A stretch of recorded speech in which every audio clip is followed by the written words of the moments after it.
120 dias, artigo 131 ao 149-A da Constituição Federal. Seção 2 da Advocacia Pública, artigo 131. A Advocacia Geral da União é a instituição que, diretamente ou através de órgão vinculado, representa a União judicial e extrajudicialmente, cabendo-lhe nos termos da lei complementar que dispuser sobre sua organização e funcionamento as atividades de consultoria e assessoramento jurídico do Poder Executivo.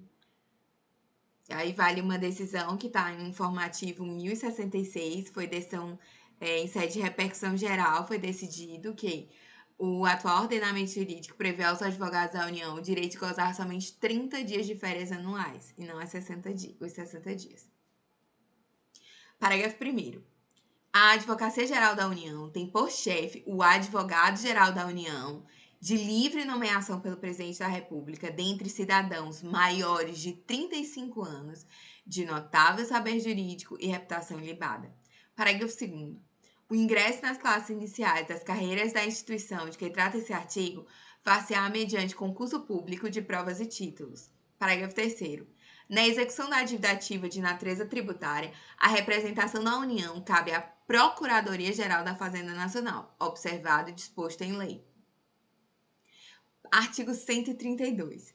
Os procuradores dos Estados e do Distrito Federal, organizados em carreiras, na qual o ingresso dependerá de concurso público de provas e títulos, com a participação da Ordem dos Advogados do Brasil em todas as fases, exercerão a representação judicial e a consultoria jurídica das respectivas unidades federativas. Parágrafo único. Aos procuradores referidos nesse artigo é assegurada a estabilidade após 3 anos de efetivo exercício, mediante avaliação de desempenho perante os órgãos próprios, após relatório circunstanciado das corregedorias.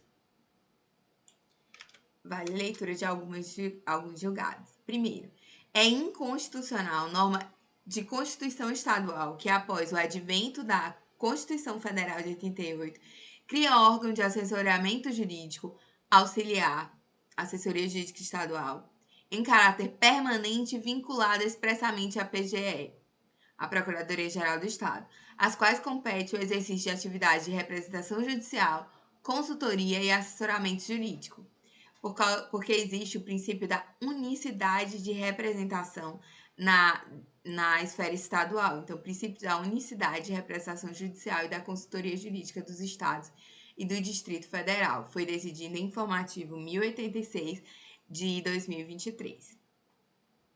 Outra, no informativo 680, é possível a responsabilização do advogado público pela emissão de parecer de natureza opinativa, desde que reste configurada a existência de culpa ou erro grosseiro.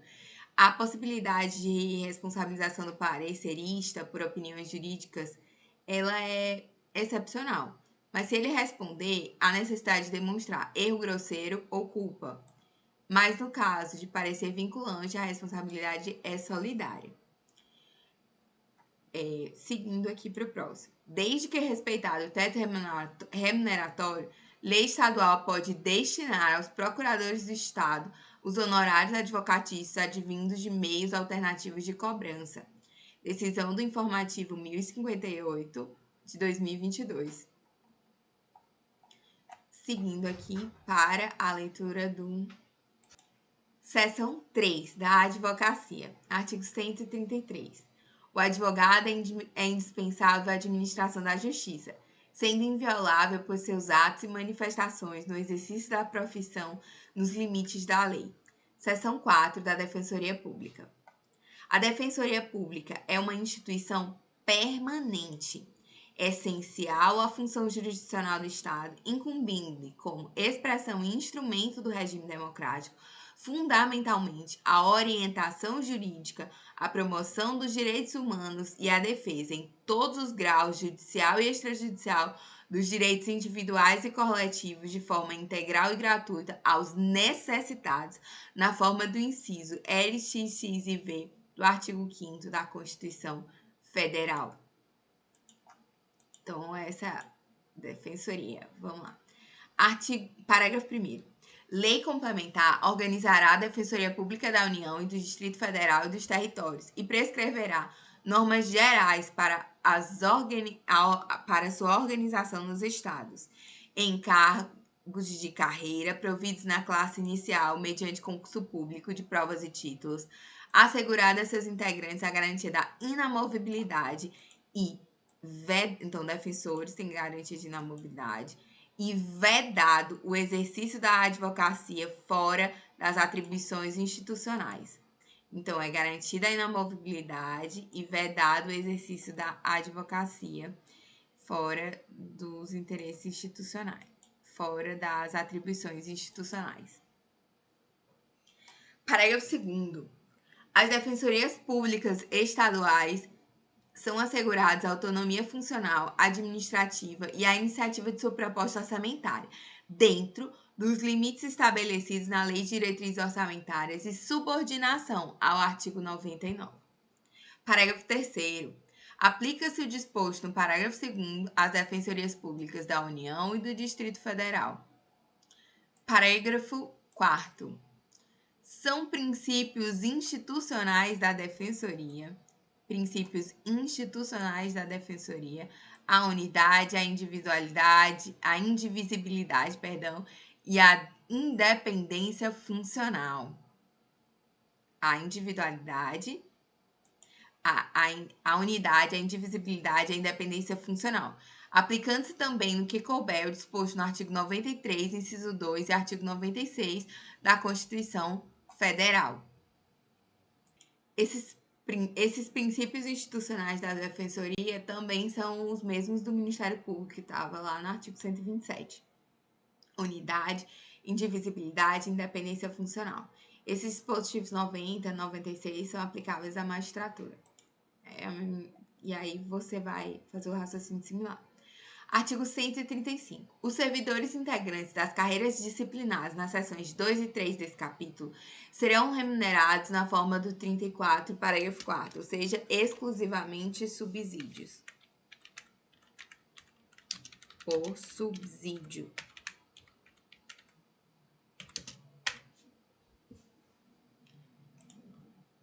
Seguindo. Título 5º da Defesa do Estado das Instituições Democráticas, capítulo 1 do Estado de Defesa e do Estado de Sítio, seção 1 do Estado de Defesa. O Presidente da República pode, ouvidos o Conselho da República e o Conselho de Defesa Nacional, decretar estado de defesa. Então, o que ele faz? Ele decreta o estado de defesa. No estado de sítio, ele pede autorização ao Congresso para poder decretar. Então, o presidente decreta o estado de defesa para preservar ou prontamente restabelecer em locais restritos e determinados a ordem pública ou a paz social ameaçadas por grave e iminente instabilidade institucional ou atingidas por calamidades de grandes proporções da natureza. Então, isso é o que justifica aqui a decretação do estado de defesa. Preservar ou prontamente restabelecer em locais restritos e determinados a ordem pública ou a paz social por grave iminente instabilidade institucional ou atingida por calamidade de grandes proporções na natureza. Parágrafo 1º. O decreto que instituir o estado de defesa determinará o tempo de sua duração, que não é fixo, né? Especificará as áreas a serem abrangidas e indicará nos termos e limites da lei as medidas coercitivas a vigorarem, dentre as seguintes. Então, quais são as medidas coercitivas no estado de defesa? 1.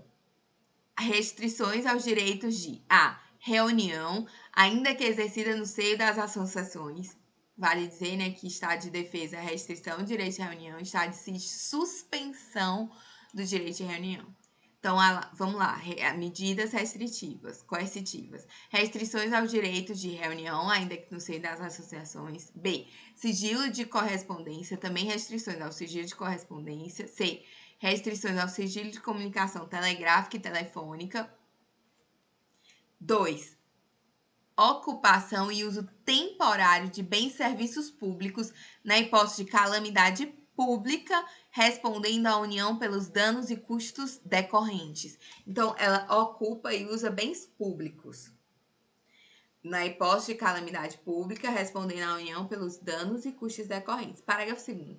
O tempo de duração do estado de defesa não será superior a 30 dias. Então, ele tem um limite máximo, via de regra, podendo ser prorrogado uma única vez por igual período, se persistirem as razões que justificaram sua decretação.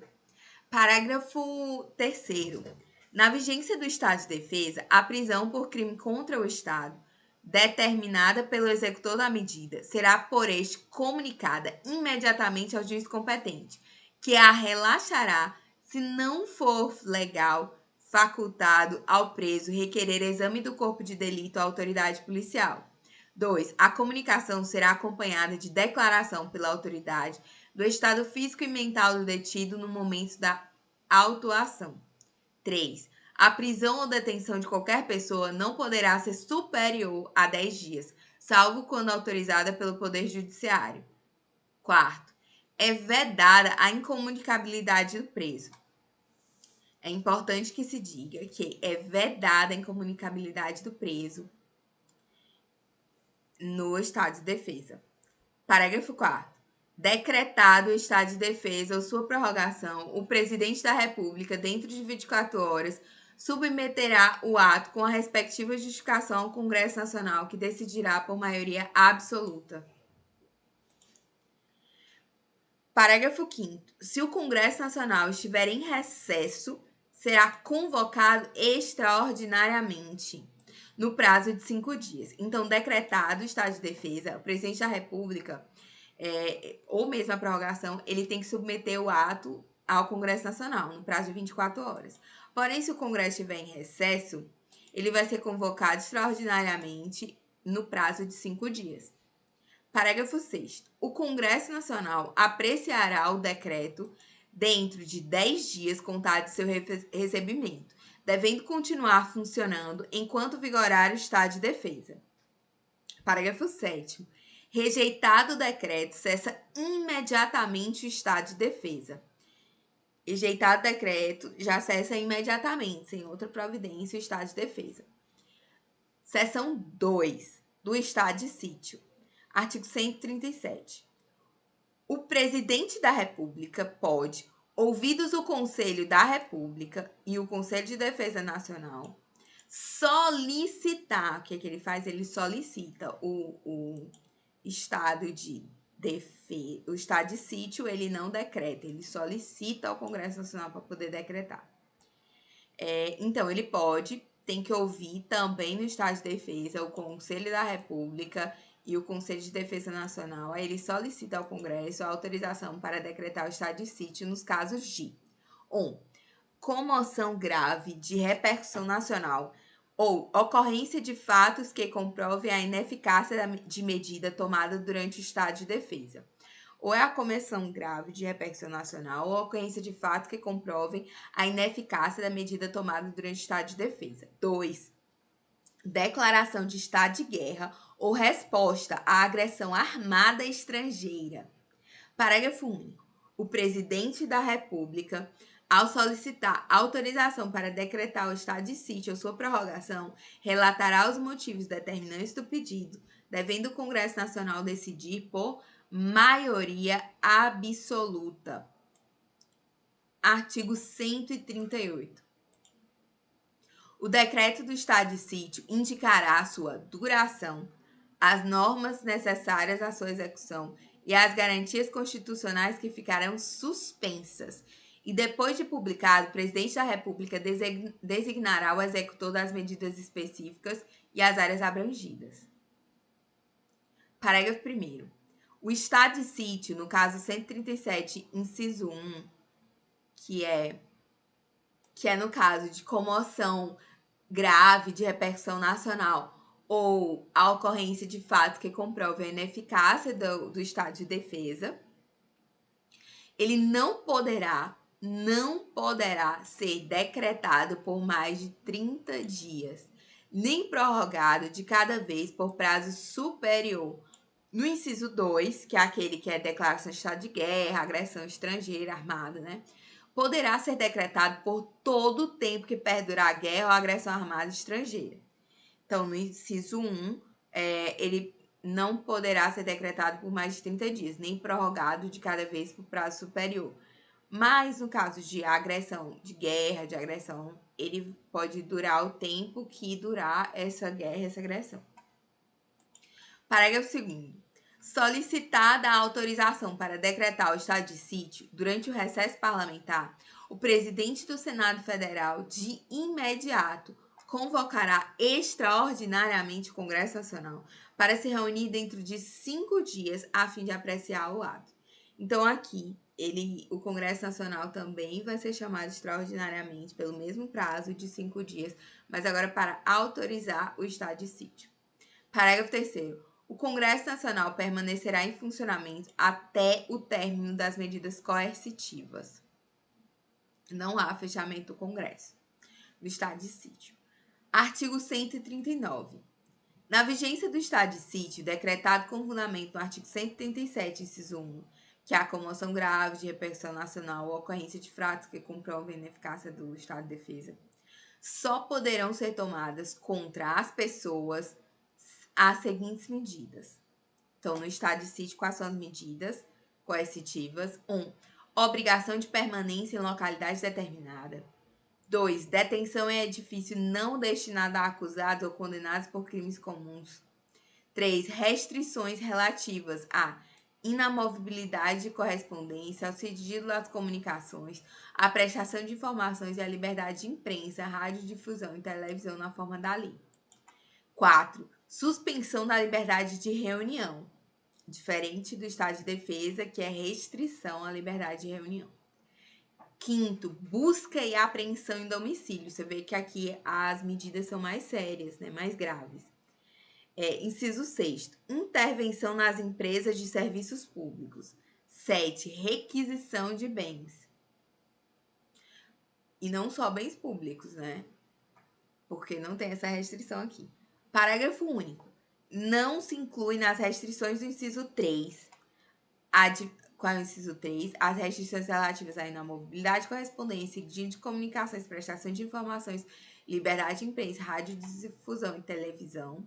Não se inclui nessas restrições a difusão de pronunciamentos de parlamentares efetuados em suas casas legislativas, desde que liberada pela mesa. Agora vamos só lembrar e fazer um comparativo entre o estado de defesa e o estado de sítio.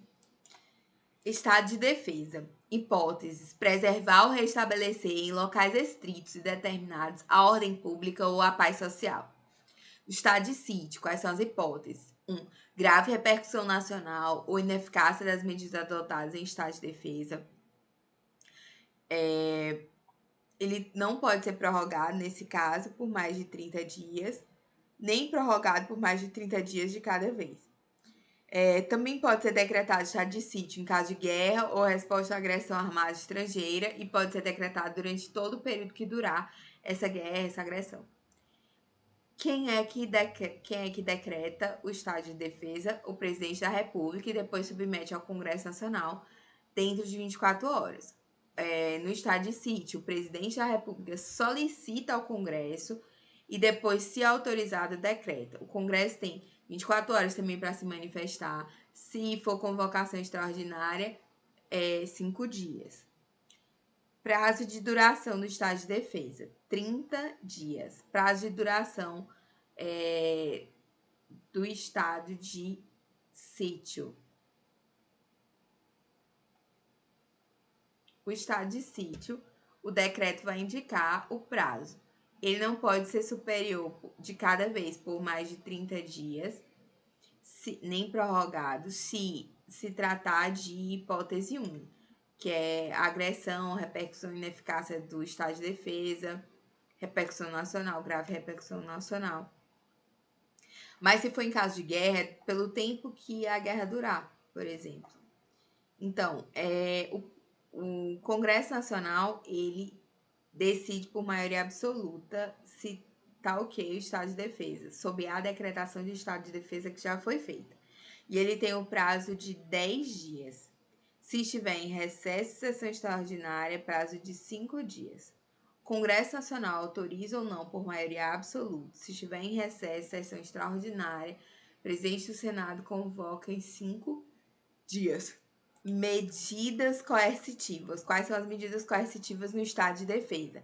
Restrição ao direito de reunião, restrição ao sigilo de correspondência, restrição ao sigilo de comunicação telegráfica e telefônica e ocupação e uso temporário de bens e serviços públicos. Medidas coercitivas no estado de sítio. Suspensão da liberdade de reunião, restrição à inamovibilidade, a inamovibilidade da correspondência, restrição ao sigilo das comunicações, requisição de bens. Agora, seguindo para a seção 3. Artigo 140. Disposições gerais. Artigo 140. A mesa do Congresso Nacional, ouvidos os líderes partidários, designará a comissão composta de 5 de seus membros para acompanhar e fiscalizar a execução das medidas referentes ao estado de defesa e ao estado de sítio. Artigo 141. Cessado o estado de defesa ou estado de sítio, cessarão também seus efeitos, sem prejuízo da responsabilidade pelos ilícitos cometidos por seus executores ou agentes. Parágrafo único. Logo que cesse o estado de defesa ou estado de sítio, as medidas aplicadas em sua vigência serão relatadas pelo presidente em mensagem ao Congresso Nacional com especificação e justificação das providências adotadas, com relação nominal dos atingidos e indicação das restrições aplicadas. Então, é importante só fixar, né, que não há prejuízo da responsabilidade pelos ilícitos cometidos durante o estado de defesa e estado de sítio, mas cessado eles, cessam imediatamente os efeitos desses dois institutos. Capítulo 2 das Forças Armadas. Artigo 142. As Forças Armadas, constituídas pela Marinha, pelo Exército e pela Aeronáutica, são instituições nacionais permanentes e regulares, organizadas com base na hierarquia e disciplina, sob a autoridade suprema do Presidente da República, e destinam-se à defesa da pátria, à garantia dos poderes constitucionais e, por iniciativa de qualquer destes, da lei e da ordem.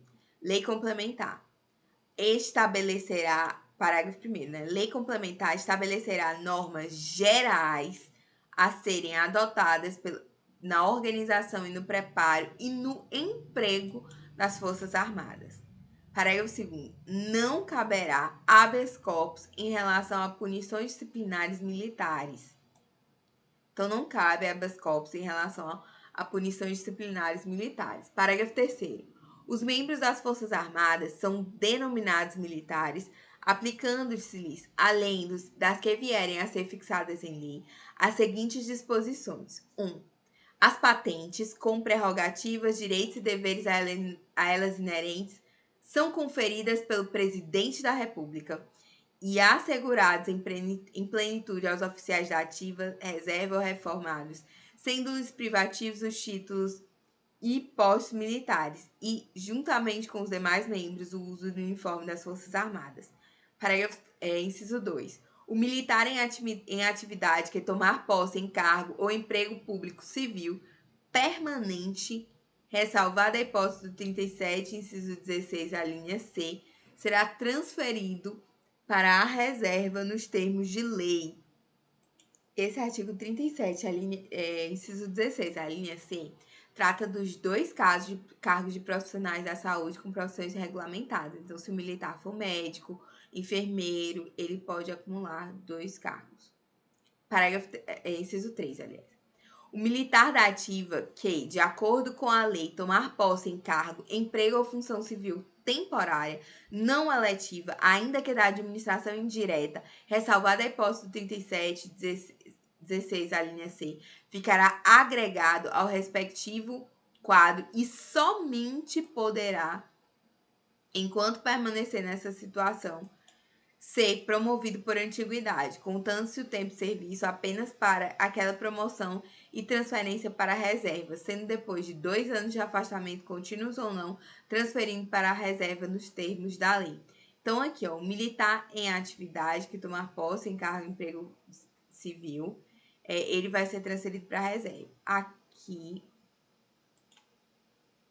o militar em atividade, o inciso 3, que diz o militar em atividade, que de acordo com a lei, tomar posse em cargo ou emprego de função pública temporária, não eletiva, ainda aqui, ó, no primeiro caso era função permanente, ele vai ser transferido necessariamente para a reserva. O segundo caso aqui é tomar posse em cargo, emprego, função pública temporária não eletiva. Ainda que da administração indireta, ele ficará agregado ao respectivo quadro e somente poderá, enquanto permanecer nessa situação, ser promovido por antiguidade, contando-se o tempo de serviço apenas para aquela promoção e transferência para a reserva, sendo depois de 2 anos de afastamento, contínuos ou não, transferido para a reserva nos termos de lei. 4. Ao militar são proibidas a sindicalização e a greve. Imagina o militar fazendo greve no meio da guerra. Realmente faz sentido essa proibição. 5º, o militar, enquanto em serviço ativo, não pode estar filiado a partidos políticos. Então, enquanto ele está em serviço ativo, ele não pode estar filiado a partidos políticos. 6. O oficial só perderá o posto e a patente se for julgado indigno do oficialato ou com ele incompatível por decisão de tribunal militar de caráter permanente em tempo de paz ou de tribunal especial em tempos de guerra. Então, o militar pode perder o posto e a patente se ele for julgado indigno de oficialato ou com ele incompatível. Ou com o oficialato incompatível por decisão de tribunal militar de caráter permanente, ou ainda de tribunal especial em tempo de guerra. Inciso 7. O oficial condenado na justiça comum militar, pena privativa de liberdade superior a 2 anos, por sentença transitada em julgado, será submetido a julgamento no inciso anterior, ao julgamento previsto no inciso anterior para perda do posto da patente. Inciso 8º.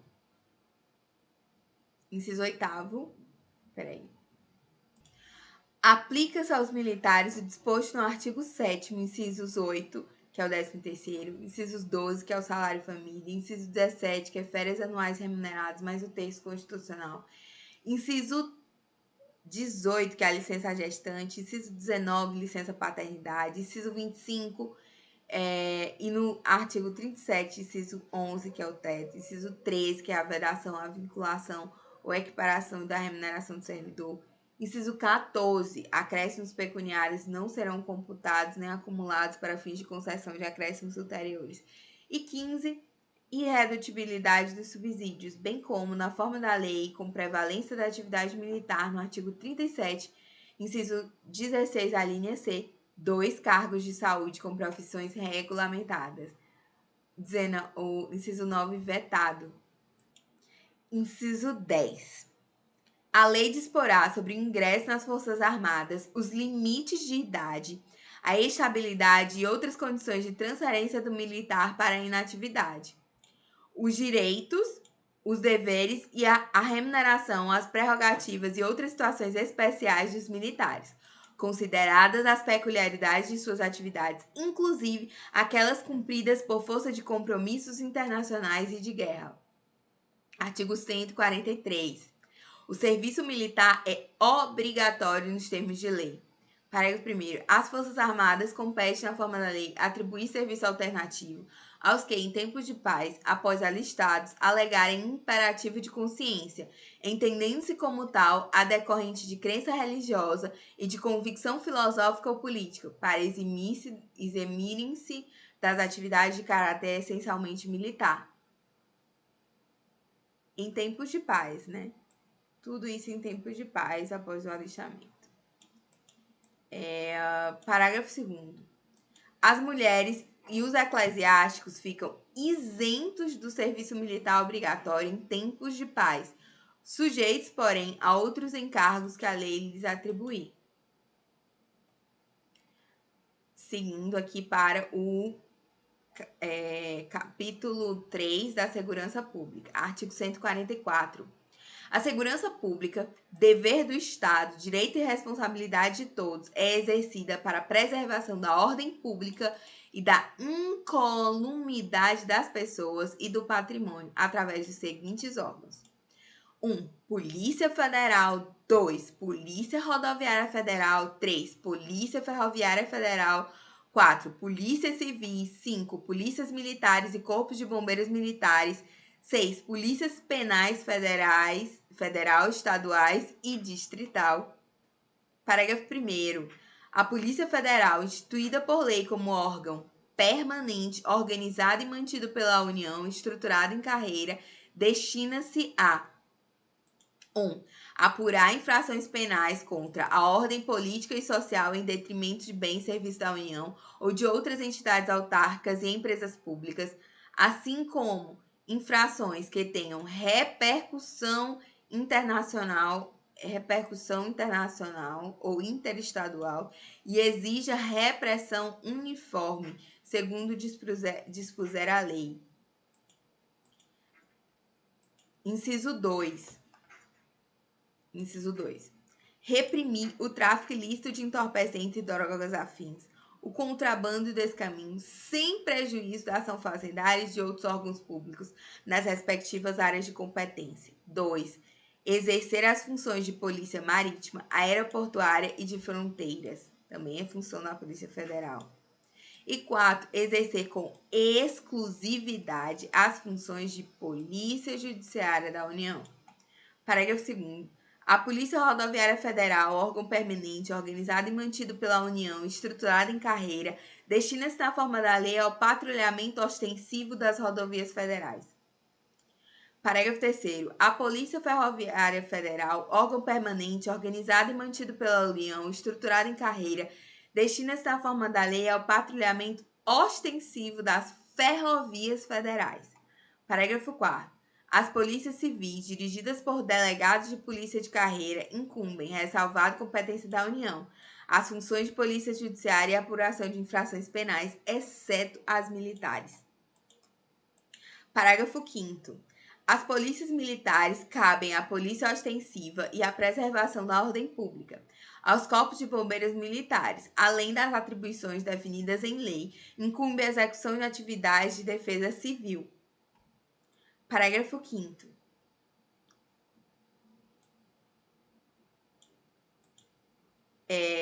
As polícias penais vinculadas ao órgão administrador do sistema penal da unidade federativa a que pertencem, cabe a segurança dos estabelecimentos penais. Polícias penais, cabe a segurança dos estabelecimentos penais. Parágrafo 6º. As polícias militares e os corpos de bombeiros militares, forças auxiliares e reserva do Exército subordinam-se, juntamente com as polícias civis e as polícias penais estaduais e distrital, aos governadores dos estados, do Distrito Federal e dos territórios. Parágrafo 7º. A lei disciplinará a organização e o funcionamento dos órgãos responsáveis pela segurança pública, de maneira a garantir a eficiência de suas atividades. Parágrafo 8º. Os municípios poderão constituir guardas municipais destinadas à proteção de seus bens, serviços e instalações, conforme dispuser a lei. Parágrafo 9º. Da Guarda Municipal. 9º. A remuneração dos servidores policiais integrantes de órgãos relacionados nesse artigo será fixada na forma do parágrafo 4º do artigo 39, exclusivamente subsídio. Parágrafo 10. A segurança viária exercida para a preservação da ordem pública e da incolumidade das pessoas e seus patrimônios nas vias públicas. 1. Compreende a educação, engenharia, fiscalização de trânsito, além de outras atividades previstas em lei que assegurem ao cidadão o direito de mobilidade urbana eficiente. Então, a segurança viária exercida para a preservação da ordem pública e incolumidade das pessoas e seu patrimônio nas vias públicas. 2. Compete no âmbito dos estados, do Distrito Federal e dos municípios, aos respectivos órgãos ou entidades executivas e seus agentes de trânsito, estruturados em carreiras na forma da lei. Título 4 da tributação, título 6º, aliás, da tributação e do orçamento. Capítulo 1 do Sistema Tributário Nacional, seção 1 dos princípios gerais. Artigo 145. A União, os Estados, o Distrito Federal e os municípios poderão instituir os seguintes tributos: impostos, inciso 1, 2, taxas, em razão do exercício de poder de polícia ou pela utilização efetiva ou potencial dos serviços públicos específicos e divisíveis prestados ao contribuinte ou postos à sua disposição. 3. Contribuição de melhoria decorrente de obras públicas. Vale só mencionar que o STF entende que a Constituição adotou a teoria pentapartite, que adota 5 espécies tributárias, essas 3 aqui, mais outras que vão estar previstas nos próximos artigos da Constituição, que ele diz assim, taxa, contribuição de melhoria, contribuições especiais, subdivididas aí em contribuições sociais, CIDs, contribuições de taxação do domínio econômico, né? E contribuições de interesse das categorias profissionais ou econômicas, contribuições para custeio de serviços de iluminação pública, COSIP. 2. Taxa, já foi, né? Taxas e contribuições de melhoria. Parágrafo 1º. Sempre que possível, os impostos terão caráter pessoal e serão graduados segundo a capacidade econômica do contribuinte. Facultada a administração tributária, especialmente para conferir efetividade a esses objetivos, identificar, respeitados os direitos individuais e nos limites da lei, o patrimônio, os rendimentos e as atividades econômicas do contribuinte. Parágrafo 2º. As taxas não poderão ter base de cálculo própria de impostos. Artigo 146. Cabe à lei complementar 1. Dispor sobre conflito de competência em matéria tributária entre a União, os Estados, o DF e os municípios. 2. Regular as limitações constitucionais ao poder de tributar. Então, regular as limitações constitucionais ao poder de tributar, que são os princípios e as imunidades. Inciso 3. Estabelecer normas gerais em matéria de legislação tributária, especialmente sobre normas gerais, né, gente? Estabelecer normas gerais em matéria tributária, especialmente sobre a definição de tributos e suas espécies, bem como em relação aos impostos discriminados dessa Constituição, a dos respectivos fatos geradores e bases de cálculos dos contribuintes. Então, tanto as definições quanto os fatos geradores, bases de cálculos e contribuintes, normas gerais. B. Obrigação, lançamento, crédito, prescrição e decadência tributários. C. Adequado tratamento tributário ao ato cooperativo praticado pelas sociedades cooperativas. D. Definição de tratamento diferenciado e favorecido para as microempresas e para as empresas de pequeno porte, inclusive regimes especiais ou simplificados, no caso do imposto previsto no artigo 155, inciso 2, das contribuições previstas no 191 e parágrafos 12 e 13, e da contribuição referida no 239. 155, inciso 2 do ICMS, eram as contribuições sociais aqui, 195. Parágrafo único. A lei complementar de que trata o inciso 3 também poderá instituir um regime único de arrecadação de impostos e contribuições da União, dos Estados, DF e municípios, observando que 1. Será opcional para o contribuinte. Isso aqui é basicamente o Simples Nacional, a possibilidade do Simples, né? 1. Será opcional pelo contribuinte. 2. Poderão ser estabelecidas condições de enquadramento diferenciadas por estados.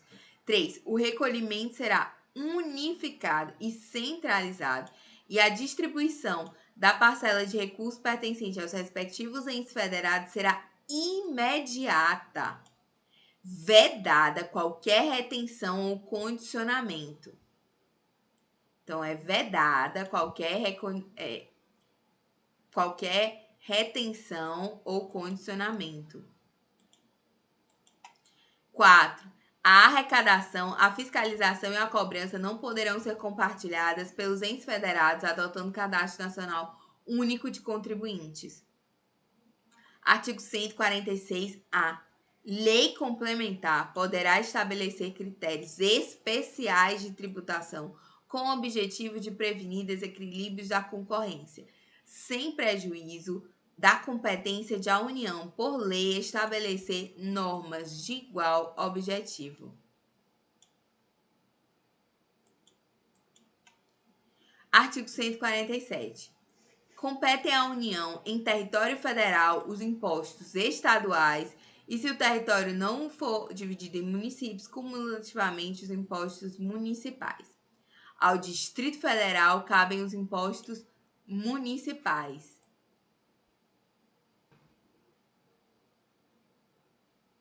Artigo 148.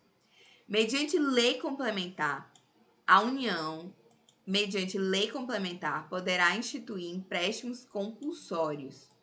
1. Para atender despesas extraordinárias decorrentes de calamidade pública, guerra externa ou a sua eminência. Calamidade pública, guerra externa ou sua eminência. Também pode instituir empréstimos compulsórios 2, no caso de investimento público de caráter urgente e de relevante interesse nacional, observado a anterioridade de exercício e doutrinariamente entende-se que a anterioridade é nonagesimal também. No caso do inciso 2, o inciso 1 não se submete a nenhuma das anterioridades, mas o 2 às duas. É porque essa anterioridade nonagesimal ela veio posterior à Constituição ser editada. A entende que foi um esquecimento mesmo. Parágrafo único. A aplicação dos recursos provenientes do empréstimo compulsório será vinculada à despesa a que fundamentou sua instituição. Artigo 149. Compete exclusivamente à União instituir contribuições sociais de intervenção no domínio econômico e de interesse das categorias profissionais ou econômicas com instrumento de sua atuação nas respectivas áreas, observado e disposto no artigo 146, inciso 3, que é normas gerais em matéria tributária mediante lei complementar. Artigo 150, inciso 1, que é legalidade, e 3, que é a imunidade. E sem prejuízo do 195, parágrafo 6, relativamente às contribuições a que alude esse dispositivo. Então, a União, ela exclusivamente institui contribuições sociais e contribuições sociais, que é um tipo. Contribuições de intervenção no domínio econômico, que é outro tipo. Contribuição no interesse das categorias profissionais ou econômicas.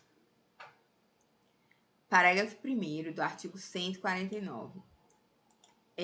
A União, os estados, DF e os municípios instituirão, por meio de leis, contribuições para o custeio do regime próprio de previdência social, cobradas dos servidores ativos, dos aposentados e dos pensionistas, que poderão ter alíquotas progressivas de acordo com o valor da base de contribuição ou dos proventos de aposentadoria e pensões. Parágrafo 1º-A. Quando houver déficit atuarial, a contribuição ordinária dos aposentados e pensionistas poderá incidir sobre valores de proventos de aposentadoria e de pensões que superem o salário mínimo. Isso aqui foi modificado com a reforma da Previdência. Inicialmente, não existia contribuição do servidor aposentado. Aí veio a contribuição do servidor aposentado, porque o regime geral de previdência não há contribuição não há contribuição de aposentados. Mas já existia acima do teto do RGPS, conforme o artigo 40.